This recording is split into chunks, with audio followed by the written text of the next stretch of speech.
This is a podcast which does not shy away from difficult and vulnerable topics, and we ask you to take care of yourselves when you listen. The content is of an adult nature, and we do swear at times.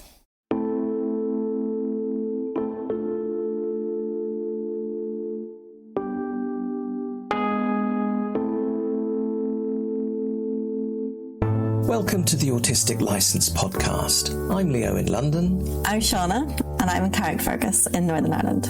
We invite you to listen in on our conversations as we experiment with unmasking in an autistic space. We talk about what it means to discover we're autistic as adults, especially with established careers as therapists. We want people to know that autistic therapists exist and to broaden the conversation about neurodiversity. You're so welcome to join us, whoever you are and wherever in the world you are. We hope you'll find something of interest and connection here.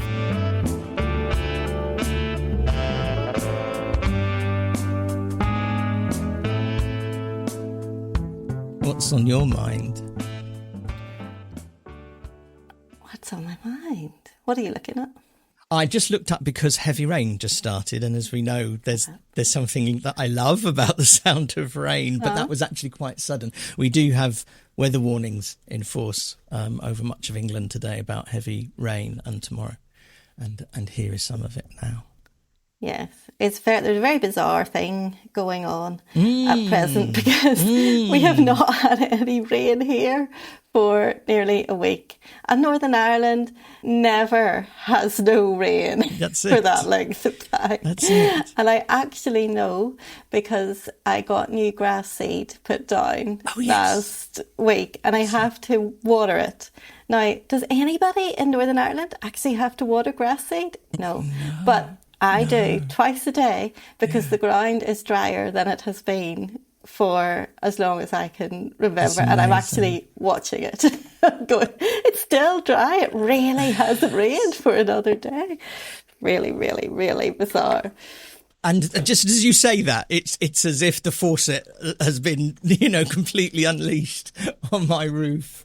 I'll have to. Very, very bizarre. It is as if the United Kingdom's been rotated 180 degrees and I'm now in the north and you're now in the south. It's strange. It's very strange. I miss the rain.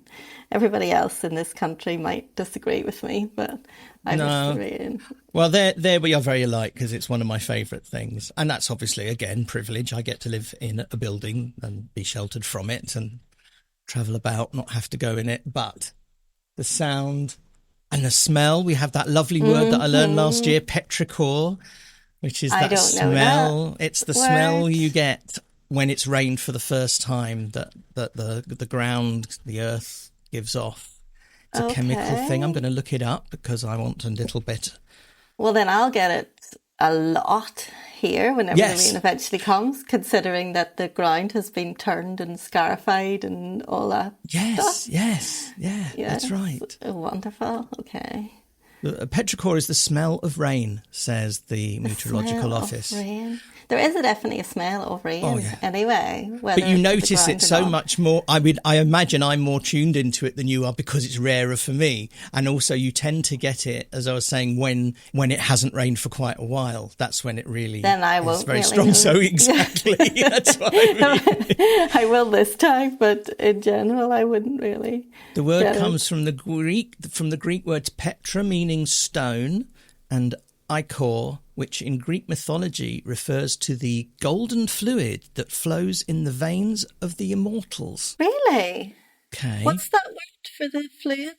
Ichor. Well, I-C-H-O-L. Ichor. Ichor. Okay. Yes, and this is your field of Latin and Greek and the ancient languages and the pronunciations. Yeah, and it would actually be more like ichor, or like maybe, but the other word petra means rock. Yeah, meaning stone is how it's translated here. That's right. As in petrified and petrified forest because it turns to stone.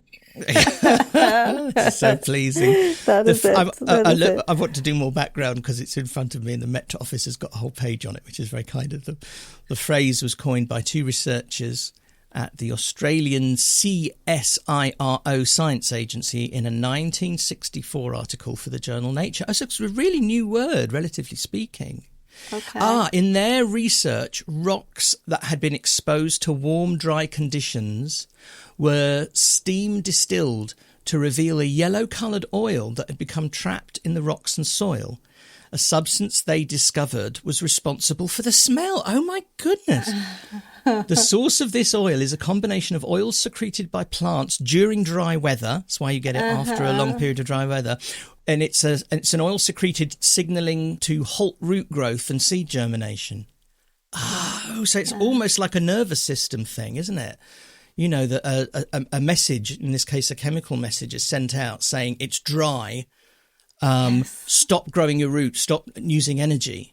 Mm-hmm. Conserve yourself. Yeah, exactly. Yes. And chemicals Rest released. and replenish. It's like a social vagal function. Oh my goodness, isn't this fantastic? And the gold on it is, what did they say, like the blood of the gods? The blood of the immortals, or the fluid the fluid that flows in the veins of the immortals. Wonderful. And what does the colour gold represent in our world? It's the autism. And maybe the immortals were autistic, and so golden fluid flows. I had no idea we'd be going down this road today. This is fantastic. You said, what did you say? Did you say how was I? What was going on for me? What was going on for you, or what's on your mind? I think it was probably what's on my mind. Mm. I think a little bit bored. Although that conversation, like that, kind of gives me a little enlivening. Me too. Yeah. But I think that I've got a general sense of, like, I need something new. Yep. I mean, I don't actually, but I feel a bit antsy or a bit bored. You know, like I was pottering around yesterday doing the usual things that I do in a haphazard way that need to be achieved at some point over the weekend, so that I start the week facing forward and not looking back at what I haven't done and or what I haven't achieved. That's a very nice little model, a little illustrative image. I start the week facing forward. Yes, as in I've done the bare minimum of kind of tasks and things like that. But it didn't feel like, I felt really flat or something. And I couldn't say there was anything wrong with me. And I wouldn't have maybe like looked or seemed like I was grumpy or anything like that. But I think I am just a little bit bored, a little bit like, is this it kind of way? Is there, see, the thing that we talk from a neurodivergent perspective, the obvious thing to think for me is, oh, well, that sounds like an ADHD itch. And is there a sense of, conflict in that where, I will get something similar, but then I think there's an autistic resistance to scratching that itch. Well, maybe that's why I said, I don't. Yes, don't need anything but new. so maybe that's it. Do you know what I mean, enough. though? It's like the ADHD saying something new and the autism saying, don't change anything. Oh, no, it's not like I don't want to change. It's not saying don't change anything. It's just like a logical kind of rational voice saying these are feelings, but not necessarily needing to be translated into actions, because, what am I going to do? But anyway, I think I just wanted to voice that. Okay. Yeah. Okay. I don't think you're asking for suggestions. No, I'm not. No, I'm just saying how I think. You're noticing, though, and that's that's something that we do that I think we can be a little bit proud of ourselves for. Sometimes we try to be attuned to ourselves and notice that these things pass by, rather than just experience a feeling of irritation or low mood or something like that. That there's something that you're doing there that's identifying what it is, and then partially, at least, rationalising it. And then making a choice about it. Well, I can just let it kind of hang out. Yeah, and that's a choice. With me. That's what I mean, yeah. And you, because I've just me. brought yes, that you shared it, yes. part yes. to this conversation. Yeah. Yeah. What about you? How's your mood, energy? Physical energy is quite low at the moment, but I have kind of realised that it's been quite a long time, like probably weeks, and actually maybe even months, that I've kind of had a lie-in. I haven't had something that felt like there's been things to get up for even at the weekends, generally speaking, for quite a while. That's what I'm saying. There have been occasions when I haven't had to get up at 6, but there have been occasions when I've had to get up at 6, including at the weekends, for quite a long time. And I don't mind. In fact, I prefer it, really, generally speaking, as a rule. But it's making... And also that the days recently have been fuller than usual, and I haven't been having a regular mid-afternoon nap, which is part of my...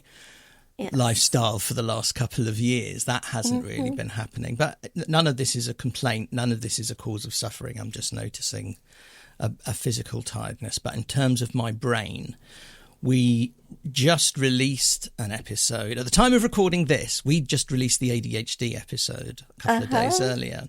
And in that, I remember you talking about my energy being quite up and my enthusiasm and drive in that area being quite active. So that's still the case for sure. There's stuff going on that is, professionally mostly, but also personally in terms of that appointment coming up in a few weeks that I'm very geared up for. And actually that satisfies... Okay, that was going to be a very complicated sentence, so let me contextualise. You were just talking about an urge for something new, a push. I can't remember the word you used. And for me, I think I'm having something like that, but it's quite focused and it's on something I know is going to happen, which is that I'm going to have an experiment with ADHD meds, which may or may not do something positive for me, but I'm excited about that. So there is a change coming that I can feel kind of in control of, even though I don't know just how it will go. Yes. But that satisfies that. It is a periodical spike, I think, and I think the same for you, that I've done this now, I've done this many cycles or whatever of this particular hobby or pastime or bit of work or whatever it is, and now I want to do something else as well, usually, not instead of, very often. Yes, usually as well, and that's probably what the autism kicks back against, like what are you getting rid of? You're not getting rid of anything.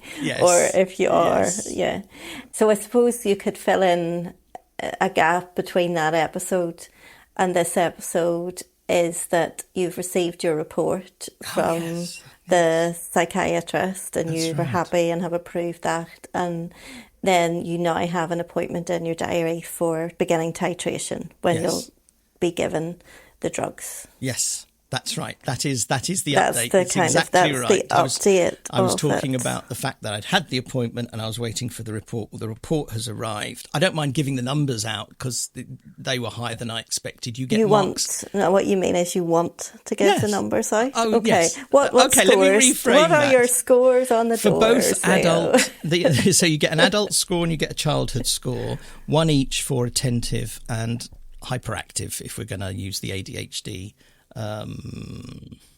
What's the thing where it's initials? It's a acronym? No, an acronym. An acronym. An acronym is the opposite of what you mean. So if you say something is the Oh no. No, that's an anagram. What's a synonym? No. That's similar. Is the same. No. I'm sure. You mean a shortened version? Okay. When it's initials specifically. Why can't you just say ADHD? An abbreviation formed from the initial letters. It formed from the initial letters of other words. There you go. Right. Okay. Oh, and so it's not an acronym because and the other part is it's pronounced as a word like NASA. So we don't say adult. Right. So what is the word for it then? I don't know. I thought it was acronym and it's not. Right. Well, what's the thing I'm talking about then? You're talking about synonyms and antonyms. Antonyms. Yes, that's what it was. Synonyms and antonyms. Not an act. That's okay. Right. Okay. Right. That's okay. But we say anachronistic though, so that links. Yes, that seems to link. does. And oh wow, It does. What a pain in the Okay, whole it's going to be languages. one of those days. Okay, so probably having made a massive edit there, give myself back an endpoint.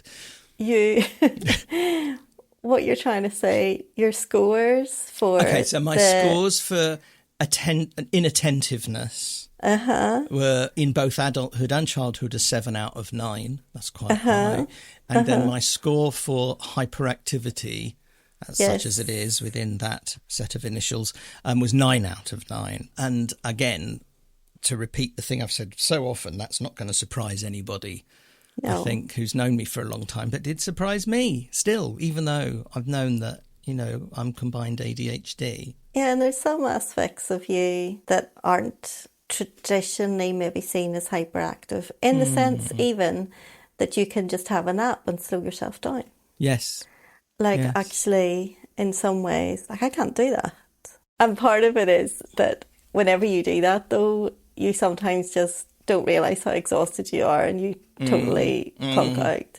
So part of it is as well because you run at such a high level that then there is like a cut-off sometimes at that point in the day. And I think we do have that in common, because you are, to my eyes and experience, you are busier than me in terms of how much of the day you are doing stuff. And it may not be, maybe it's not high energy. I mean, you call it pottering, which is a very lovely low energy word, but it is activity that's pretty much constant. You were just saying yourself that, you haven't been able to develop the ability, need, whatever it is, to rest during the day. Yes, I don't. So that also must mean that you crash out, or maybe you have more energy than I do. I mean, that's totally possible. I don't crash out. But I do go slow. That's why I use that word potter. I do things a lot slower than most people. And whenever you do things faster probably than me. Or you do more things at once. Well, actually, I was just going to reflect back to you that point, because when you're pottering, and in fact, I think it's, for me, one of the definitions of pottering in my own lexicography of my mind is that it is moving from one thing to another, a little bit of this, and then while that's bubbling away, I go over here and I tidy that. Yeah, literally bubbling away and burning and getting wrecked. Of course. It's not. It's do you the get most through lots of saucepans? You know that I do, and it's not like, none of it's efficient. It's distractible. It's classic inattention. This is rather than hyperactivity. I don't think. I think if anybody was to screen me, I would come up as inattentive. I don't think I would come up as hyperactive. And the only way for me to then attend to things is to take twice as long to get them done. Yeah, which actually I think is why I didn't struggle in education, because no one really cared how long you took to do the things as long as you did them.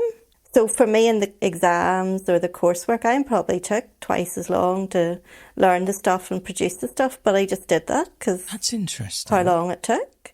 So somebody else might have written an essay in half the time, but as long as I turned it in, it was a high standard, I'm going to get the same grade as what someone does in half the time, you know, if I'm still going to do my best. And if I did I did a degree that, I did an arts degree effectively, which wasn't like 40 hours a week. So I spent ages writing everything and doing all of that. Well, I could still then score and come out well, but it wasn't efficient. But none of that became obvious until I'm actually in the workplace, and then I have to deliver quickly and efficiently. I see. Yes. So I was going to question what your definition, or the definition of efficiency would be in quickly. That circumstance. Yes, quickly. Exactly. Yeah. And I don't have to do anything quickly now because my life's not that full. Were I to try and work full time and run the house and do everything else, then I would. But like we talked about in that episode, I don't. So again, more choice. Yes. But I don't think I'm hyperactive according to those categories. No, I don't know because I haven't got it in front of me. But one day we'll go through the Diva 5 and yeah, and you can see. you can ask me and see. I don't think so. It doesn't. I don't think I am. Except that the only aspect of that, and it's more of a feeling thing than an action thing, is that you've talked about, I don't know if I've ever actually seen it, but you have talked about a frustration you can feel when things aren't moving quickly enough, or somebody else might not be working as quickly as you might want them to, even if it doesn't involve you. It's not about quick, it's about competence. Oh, okay. I hate it when people work quickly and don't do it right. Oh, yeah. So I think that's more... back to autism. That's the thing that annoys me. I've no need for people to speed up. I just want them to do something competently. That's what gets me. I don't think I want people to do something fast. Well, what about people doing nothing? So I'm thinking then about, the resistance that you talked about, if it's resistance, to, napping during the day, to doing nothing. If I did that, then the other stuff is going to be done under pressure. And I don't want to do other stuff under pressure. I want to do everything. I have to do everything in a way that I really realise I'm doing it. That goes back to that lovely phrase of yours, getting through the day without drama. That's what I always say whenever you say, what are you doing What are you doing today? I say I'm having a day. I aim to have a day without drama. That's all. That's my overriding. Doesn't matter where I'm going or who I'm seeing or what I'm doing. That's what I do every day. Maybe we haven't said that on the podcast before. Maybe Probably that's not. just been said between us. It's lovely. It's really lovely. It's just that's It how I really want to sticks live with me. my I don't life. get to do it very often, but it's a lovely goal. I do get to do it. I know you do, because you've developed, probably quite consciously through choice a lot of the time, the temperament that spaces your day out with the padding around it not to feel under pressure to do the things you want to do. But without, where I would fall down, just not doing them. Yes. Yeah, I do the things. Yeah. I do the things, definitely. And that goes back then to that other thing where I said, why would I medicate? Because, it would just get me doing things faster and get through fast. But what am I going to do with the rest of the time? Really? For me, it's not about doing things faster. It's about doing things at all. And the mechanism for that, I imagine, being focus. So not being distracted. That's the thing I think that I need to be somehow adjusted, chemically or otherwise, is my tendency for distraction, and or it not being able to queue up the one thing at a time philosophy of things to do, and therefore, as we've said before, if I do thing A, then I'm not doing things B, C, D, and E, and therefore you end up doing nothing. I end up doing nothing. I end up starting A, B, C, D, and E, and just going to what I feel like doing. But I do think that that's because my demand avoidance is actually stronger. So for me, it's a higher priority to pretend that you're not doing anything. Okay. It's never going to be. Is there never really that I'm not going to do the thing? But I can't. If I was on medication, I was told I had to sit and do one thing, then do another thing, then do another thing. That would be too stressful. I have to pretend, like I said, I have to pretend I'm not actually doing anything, or I'm not being compelled to do the thing, either internally or externally. I'm doing it because I want to do it. I never do anything I don't want to do. Until this moment, every time you've described that process, it's always felt very, I'll use the word foreign again, but in that, to me, that I don't consider myself to be a demand avoidant person in that way. In that, the autistic PDA that we've talked about, that you've described. Not PDA, demand avoidance. But autistic DA. Yeah, ADA. ADA? Yeah, it's too ADA. close to ABA. ADA. But yes. Yeah. Ada. Yeah. Let's call her Ada. Right, Ada. Yeah. I was going to say Ada, but I just copied your accent. Ada. Oh, we were talking about that recently as well. I'd like to come back to that, actually. I really like to come back to that. I think that's a whole episode, actually, in accents, just generally. I'm so fascinated by that. But, I mean, like between you and me, but also absolutely generally. But yeah, so there is something I think that's probably, I do share with you, that I haven't really kind of accepted or explored or come into my consciousness, which is that demand avoidance thing. I haven't learned, I think, to do what you were just describing, to be able to somehow kid myself that whatever it is I want to do is it's not kidding yourself. It's true, actually, for you. No, it's true. That you are totally, there's absolute self-determination there. You're not doing something because somebody else says. We do have to do things that have to be done. And a lot of people struggle. This is when we talked a little while ago about PDA more generally, that for a lot of people, they suffer with that and it gets in the way of stuff they want to do. Yes. And that can be, personal hygiene. It can, all those things. Now, that's the difference between PDA and ADA. With ADA, I do the things that I want to do. That's one of the key differences and why I don't call it PDA. Yes. Yeah. This is a note to us, whether we include it or not, but I think we need to put out some kind of social media post or something out, using that phrase, ADA. I think I'd like it to be traceable if it doesn't already exist to us on a date. No, it won't, because it does already exist. Because as a phrase, as ADA. Yes, that's what I mean. In that way. Yeah. Well, but I think it does exist because people have. I mean, a few years ago, the first time I heard about the differences and really got into understanding it, the people doing the presentation were talking about the difference between ADA and PDA, so it exists in that ADA way. Does. Okay. Yes. I've heard of it being described as autistic PDA or autistic demand avoidance. Yes. If it's been... I don't know if it's been patented. I can't find, just on very quick... Anyway, it doesn't matter. That doesn't matter. If everybody started calling it ADA and in a couple of years' time that was common parlance, I think I'd be quite pissed off that we didn't get credit for it if we started it. That's what I'm saying. See, I wouldn't. That's what makes... Really? Yes, really? That's what makes us different. Yeah. But I also do have this thing where I get this satisfaction whenever I say something and I drop something into a conversation. The way then people, you think they haven't really heard you, but then they come out with it. Oh, yes. And it's as if they made invented that up, it. and you know that you told them it.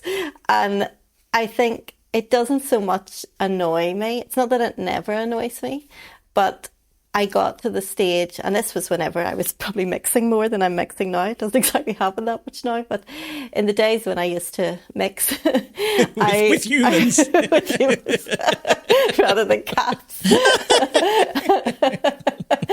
In the days when I used to mix with humans on a regular basis, and they used to do that, I got to the stage of taking credit internally, and it really didn't matter that they knew what they had done. It just was me that just had to know it. Yes. And there's a real element of really having to try very hard to reframe something just to be okay with it. Maybe I did at some point 20 years ago, and then that ended up being a thing, because that's what I wonder about the whole demand avoidance ADA thing, is that if you were to say to me, or that thing about do I kid myself, I genuinely don't think I do kid myself. So I cleaned the bathroom yesterday. Nobody really likes cleaning the bathroom.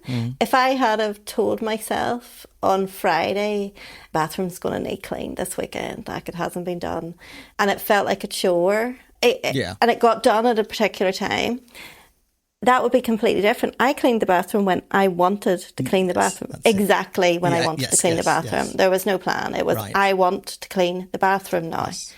And I cleaned it. And when I operate like that, which I do about everything, then things get done. I do the ironing when I want to do the ironing. I write emails when I want to write emails.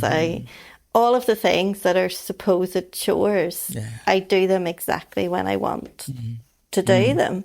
And then it really does feel like I want to do the things. Not that I'm kidding myself, or I don't know.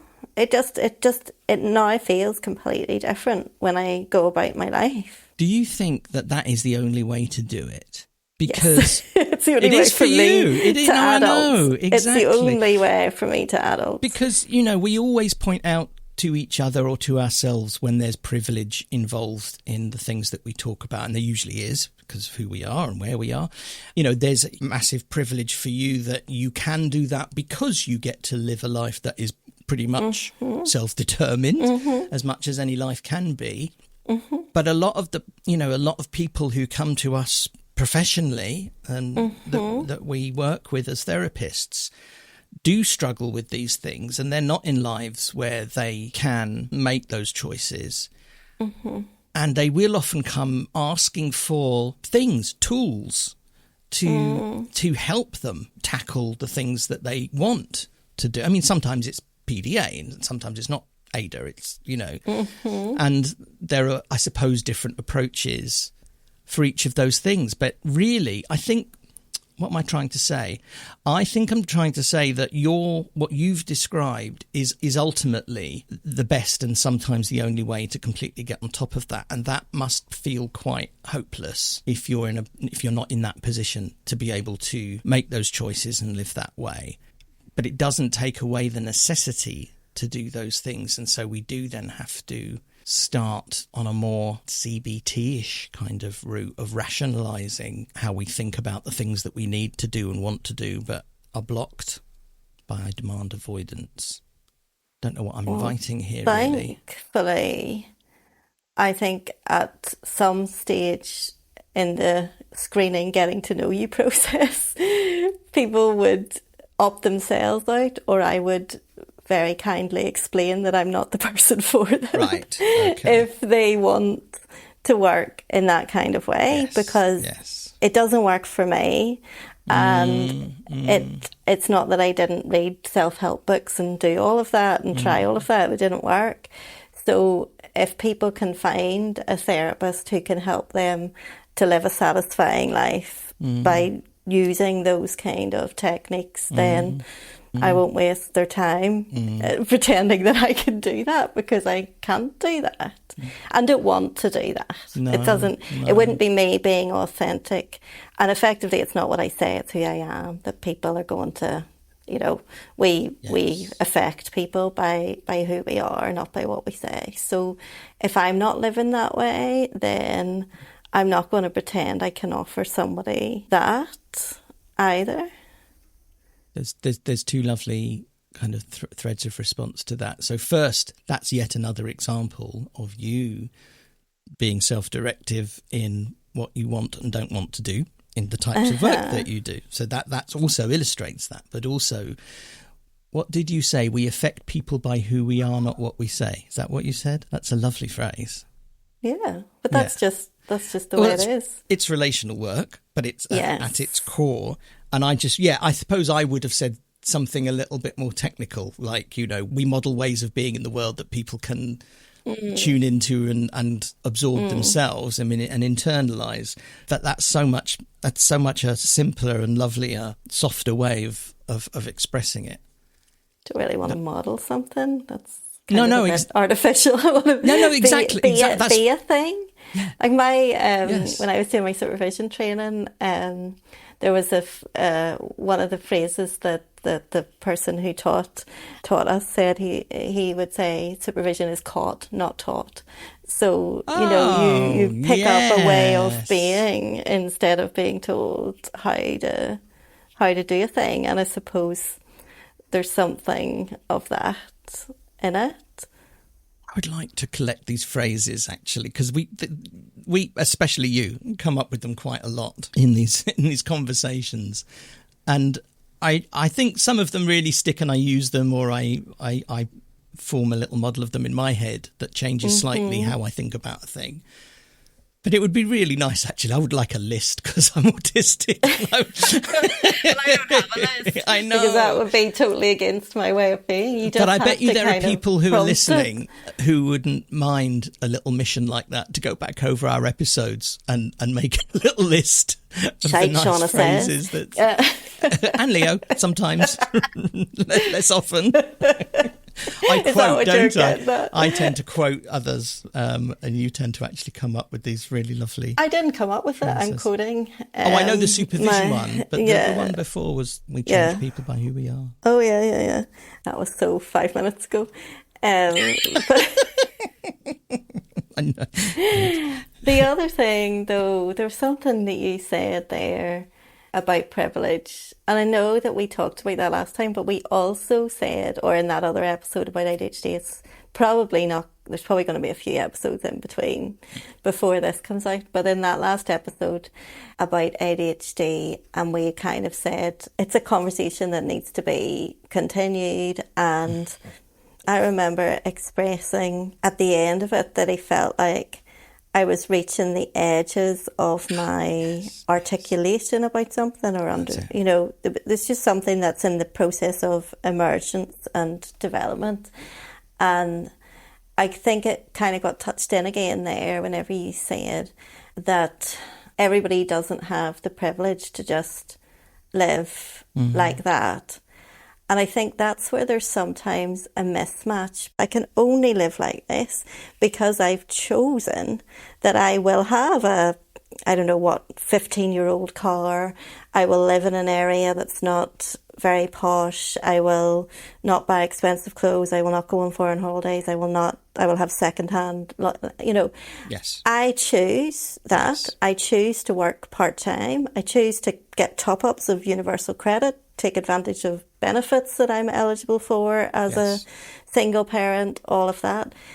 A lot of those things are not acceptable to some people. So in just the way I can be in some ways seen to be privileged, but it's not an equal playing field. It's not like I'm trying to do all those things as well. Yes. So we made that point slightly differently in that episode you're talking about when we talked about the sacrifices. Actually, and it doesn't feel like a sacrifice because my priority is being able to potter my way through life and be happy. Yes.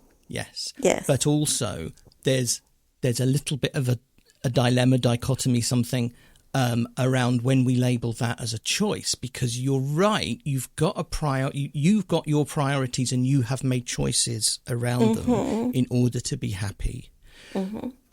But there's also a question mark about whether that's a choice, because if you didn't make that choice, you might not survive.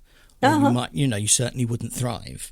Certainly wouldn't thrive. So it's a necessity as well. It's a combination of those things. And that is where I suppose you could, if you had the energy or the inclination, wanted to work with somebody facing that difficulty, where that is what you would say. You would explain therapeutically to them exactly what you've just explained to me and the listeners, which is that you've got some choices here, but they might feel like sacrifices to you, and you have to make a value judgment or a set of value judgments on whether that is worth the thing, giving up the area, the car, the whatever it is, in order to feel less pressured or to have less things. That it is a combination, I guess, of choice and necessity.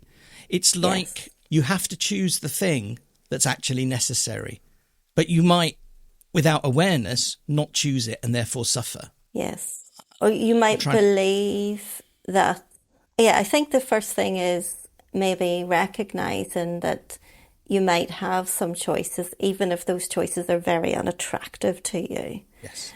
And obviously for some people it does get to breakdown stage and the decision goes out of their hands and they simply can't function, and maybe they go bankrupt or they lose their job or whatever like that. The privilege, I suppose, again, is from living in this country. There are top-ups available that aren't available in other countries. And if you're willing to live a fairly... I don't feel like I live a frugal lifestyle, but clearly when I'm assessed against what the norm is. That's what it seemed to be. These things are all comparative. It's that's right. Yeah. But for people around me, when you assess, or when I'm assessed, I'm obviously in a bracket whereby, the government says that I live conservatively or whatever. So, yeah. I don't know what my point is. Maybe that's a privilege, is that I'm not going to be out on the streets if I choose not to work full time. But maybe in some countries people might be. Yeah. Will have to negotiate with themselves differently about how they support themselves and the things that they have to bear in mind that we don't. Yes.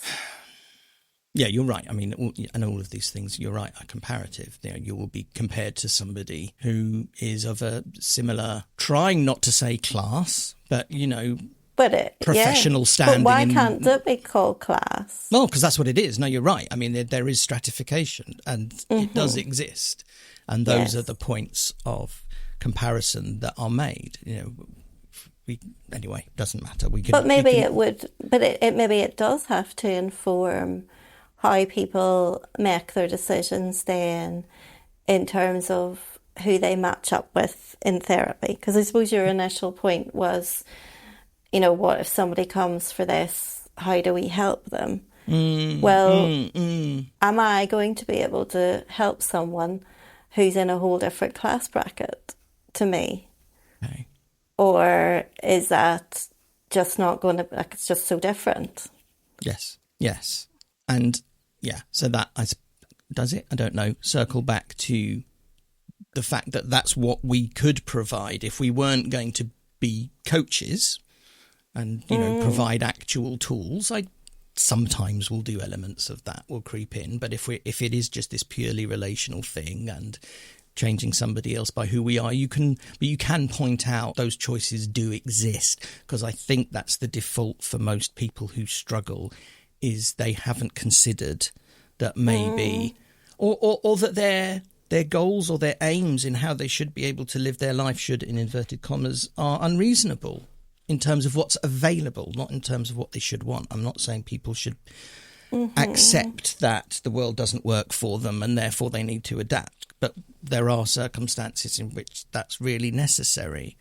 And sometimes, I guess, that can be pointed out and accepted or not accepted, of course. Maybe they don't accept it and they will go on and find some kind of life coach that specialises and give them lots of tools. But you and I kind of, I suppose, you don't accept that would be an acceptable solution, that actually what you want to do is have as much self-determination and take as much pressure off of yourself as possible. Which comes back to how high up demand avoidance is within me as well. Like, obviously that impacts into that. If I need to have autonomy and I need to self-direct my own life, then if you were to look at my values, then that's really, really high up there. And other trappings are not.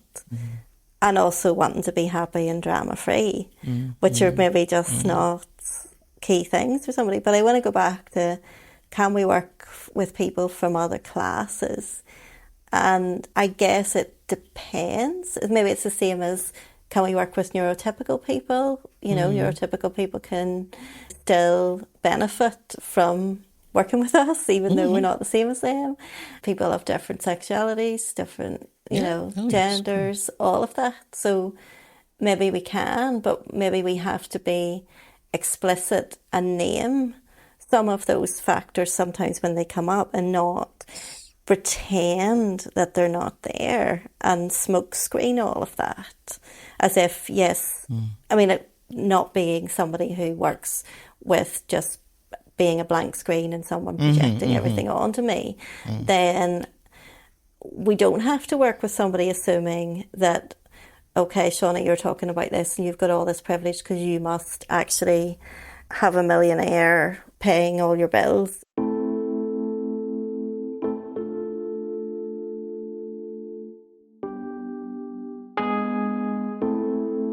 What else? Can we talk about something else? I can read that. We got permission from a listener to read their email out. It was in response to the Autistic episode. Oh, okay. Okay. Let me get that up. Here we go. This is from an email from Janica in Hamburg in Germany. And Janica says, there were several aspects that resonated in me. One was the earning your space quote. At Autistic, I felt so peaceful and content that no one was questioning my presence, as it sometimes feels like a huge struggle in the real world to prove to others that I have a legitimate reason to be there, especially at work. Another aspect was Autistic as a life-changing experience. For me, it was kind of a revelation that such autistic-friendly places do exist. When telling others about it, I talked like a waterfall, in inverted commas, and had shiny eyes, in inverted commas. I don't know if these sayings exist in English. They don't, but they're lovely. In case they're not, they mean talking a lot without stopping and being very joyful, respectively. Regarding the transition to the real world, you asked for thoughts on that, so here's my experience. At Autistic, some people warned me about the difficulties of going back, so we talked about it. It was the right decision to take the extra day, which people mentioned was helpful. So on Saturday afternoon, I visited a museum in Derby. This was like a glimpse of the non-autistic world. I knew it would be of limited time and that I could come back to the safe space of Autistic afterwards. Then, as I travelled by train, I had 2 days with few conversations and lots of time to stare out the window and process the Autistic days, which was helpful. At home, independent of Autistic, I had and have some activities in inclusive spaces planned. As the non-autistic world seems so stressful at times, it's relaxing to know that I have these safer spaces where I am from time to time. So thank you, Janica, for writing in. If anybody else has a response to what Janica was talking about there, whether it's a similar experience or something that they experience very differently, or just some thoughts on what she says there, then please do get in touch with us, autisticlicense@gmail.com. Yes, this is a new thing for us because we do get emails and we have private conversations with people and Facebook messages and things like that. But we've never actually read things out. I think you just kind of took initiative because you had met this person to say, right, yes. Can we share that on the podcast? But we've never actually asked anybody if we can do that. That's right. That's right. So if anybody that we have been conversing with, which we have over the past year, do not feel like we are deliberately not reading your stuff out. It's just that we've never thought of doing it before. So please continue to write to us. We will start to share things, maybe if that comes up. And let us know if you'd specifically like us to, read your email out or put that in your email on the podcast. Say that you'd like that, because we would welcome that. And we are kind of tentative. It is tentatively because we're autistic and change is a challenge. In this season 2, we are now talking about having some guests on the show and do some interviews and a bit more participation from others other than each other. So that's maybe our first little toe in the water. So are we finished recording for today? I think so. I think we could say goodbye for today, for this episode. Thank you for being with us. Thank you very much, lovely listeners, as Siana always calls you, which I think is really sweet. Thank you, lovely listeners. We shall speak to you next time. That's right. Bye-bye. Bye.